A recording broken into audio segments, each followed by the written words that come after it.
Hey guys, Zeegers here. Today I'm going to show you how to accomplish a 1 pull, 9 Crocolisk, and 1 Tiger Pack farm in ZG.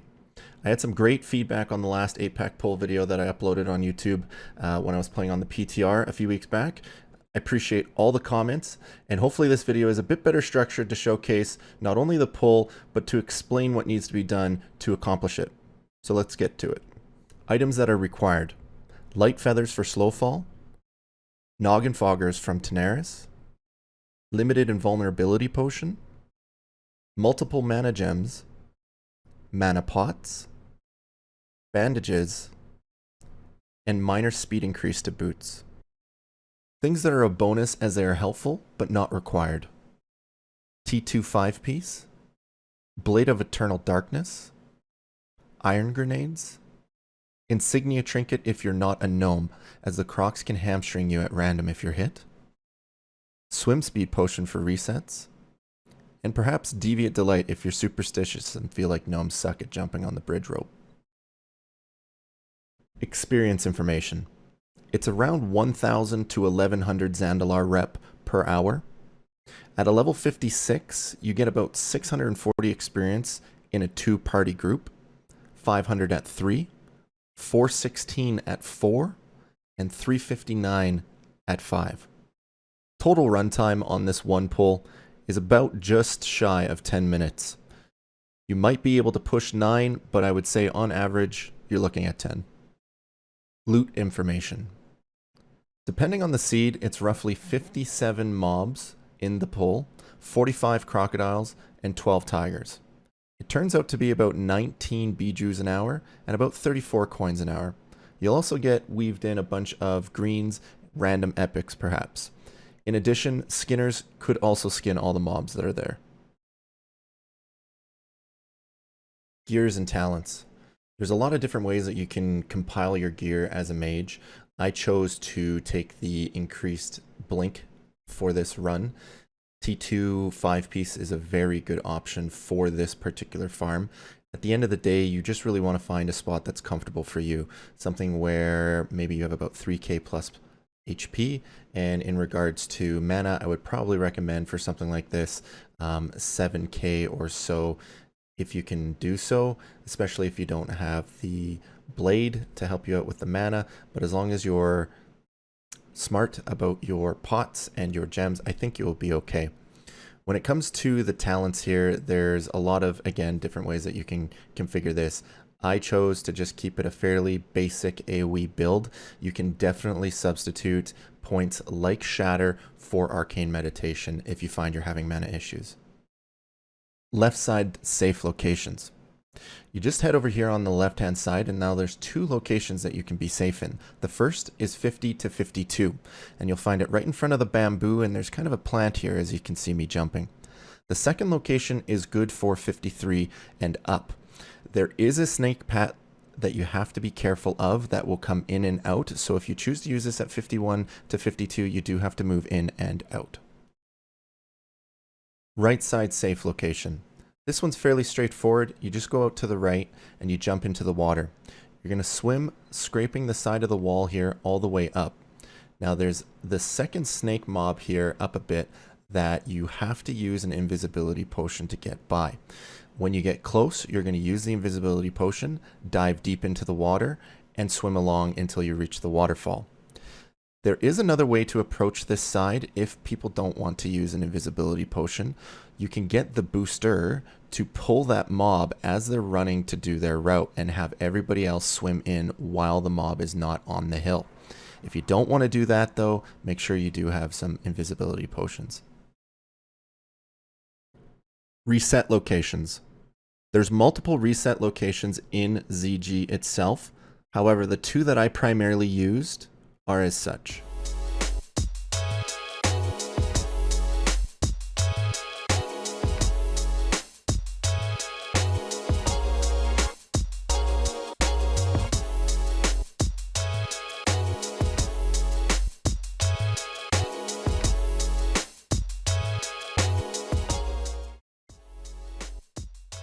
To start this run, we're going to head into the right side water.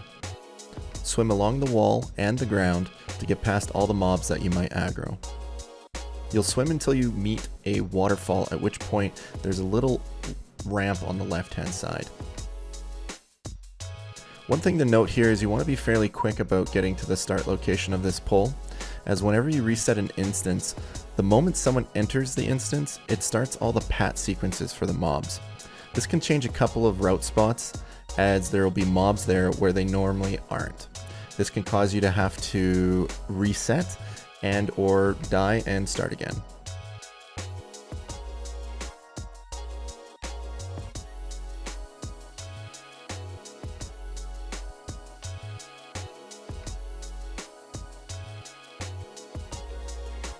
When you get to about this point, you're going to want to throw up your ice barrier and mana shield for when you jump into the water.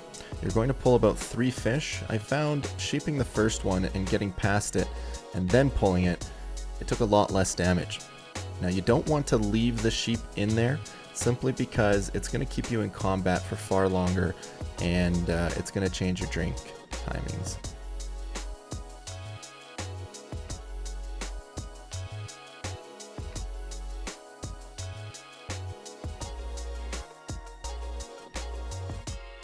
Now you'll notice when I get to here, I'm going to mark a mob with X, this Berserker. He's your reference point. When you start an instance, he's always going to be about there. Once he passes the intersection that he's heading to, you can pretty much go ahead and pull. There's probably about a 1 to 2 minute window before you run out of time and you have to wait for another cycle of his pat.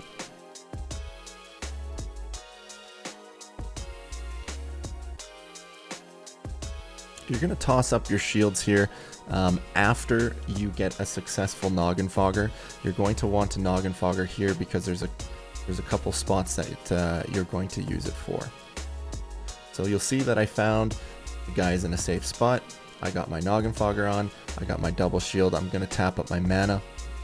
We then mount and we're going to pull these 2 mobs here just by aggro radius.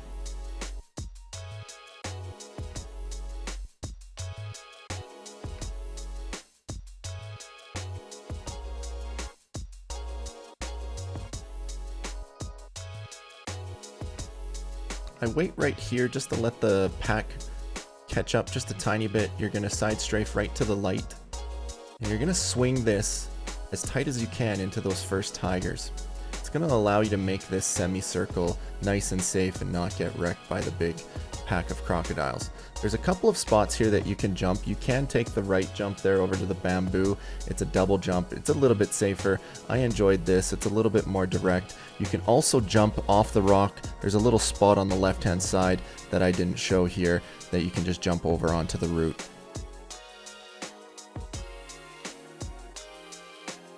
Make sure to jump right there and right here. And the reason is there's a couple slide off locations on that wall that can really burn you. That blink through the tree, a reference spot, just make sure you're on top of the water, and there's kind of a little dark spot on the tree as a reference location. Here's a good spot to tap up your bandage. You do have to wait for the pack to catch up to you. You're going to counterspell the guy at the bottom of the ramp there. You don't even have to be looking at him, as you saw right there. I selected him as I walked up. Here's where the Noggin Fogger comes into play. Here's the second location that you can jump with that Noggin Fogger, so 2 locations off of 1 Noggin Fogger rather than burning another light feather. You're going to jump and just slip in between there. You're going to do a rank 1 fire blast to pull that guy, and you're going to want to use your blink because you want to get a little distance from them. When you come around here, a thing to note is make sure that you pop your light feather or your slow fall prior to jumping. If you don't get as much distance. If you pop it after you jump, you will drop a little bit rather than if you pop it before the jump. I found side strafing right here to be beneficial for that little root jump right there. When you're just holding W, you do a natural dive into the water, and it can hang you up on some time.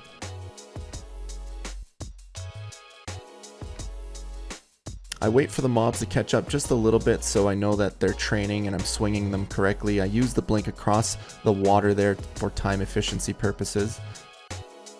And if they don't pull naturally, just wand them like that. I popped the slow fall just before I jumped again. You can take a more aggressive jump, but I find this works out fine.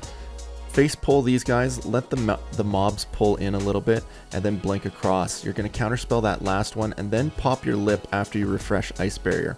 You're going to want a Nova right there, and anything that resists, you have your Cone of Cold that you can slow them with, or you can just toss a nade if you're an engineer or something like that. For the most part, if they do hit you, they're going to get your Ice Barrier slow, and they're going to be far enough and be okay. Right there is where you're going to want to swap to Mage Armor for the extra mana regen.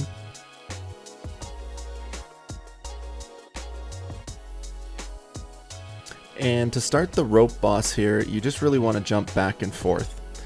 You want to try to keep that pack as tight as you can, and you'll see I'm kind of watching them as to how they're bouncing back and forth. Now I start them on the outside of the bridge just to slow all the leeway. And once I find that that whole pack is comfortable, I'm going to bring it into the bridge.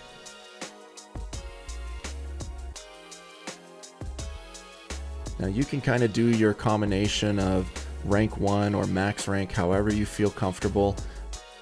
I had a clear cast there, so I used a full rank. Now, I like the pulling them into the bridge for two reasons. One is, if they die on the side of the mountain, it might be hard for you to loot. The second part is there is tiger cubs. Tiger cubs, when I think they're at around 25% or so, 30%, they start to flee. Now, but they flee to the closest pack of mobs, which is technically behind you. I've had in times where if you get them down low and they're on the side of the mountain, they'll actually just beeline underneath you in the water, and it makes it really difficult. They can pull more mobs, and it can make the run go south really, really fast. You can see the cubs dying there right there. Now you're going to want to use a lot of your rank 1s just to control the pack. You'll see that I do max rank when they're going away from me, and I'm going to do rank 1 when they're coming towards me. And the reason why I do rank 1 when they come towards me is simply because if I have to break early, rank 1 is a lot more mana efficient than if I'm breaking a max rank. Max rank, I'll typically try to run it the entire duration. Now you're going to notice that I do the rank 1 right here to get them heading towards me, but when I jump back, I'm gonna pop my Evo when they're going away from me. I think I do it next round here.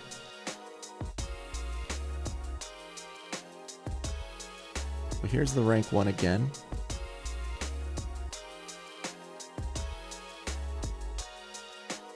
And there's my Evo. Evo is safe to do right now, and I can get a full evocation off if you do it this way when they're going away from you. And then just like before, when you readjusted the pack off the mountain, you're doing that again. And as soon as I see that everybody is slowed, I'm actually jumping onto the rope to switch to my max rank. It stops the pendulum swing, and it typically does more damage output. You can see that that one crocodile didn't really care that I was on the rope. That sometimes happens. There's a couple of little blind spots on the rope. If you don't quite jump onto the top of the rope, some mobs will register a little bit differently and continue on coming towards you.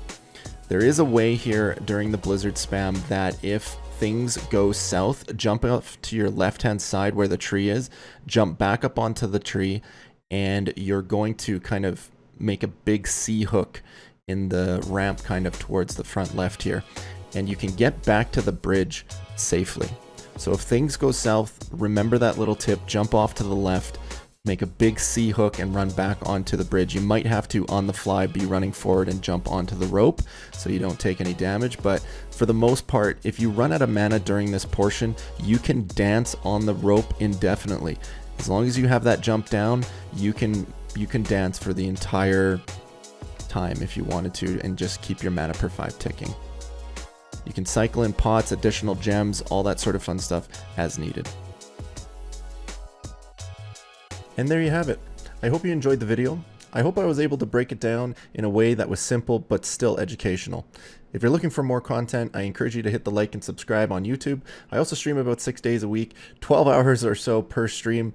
We do a ton of WoW content, primarily with kind of FPS and playthrough games weaved in. Thanks so much for watching. Have a wonderful day, and be sure to wash your hands.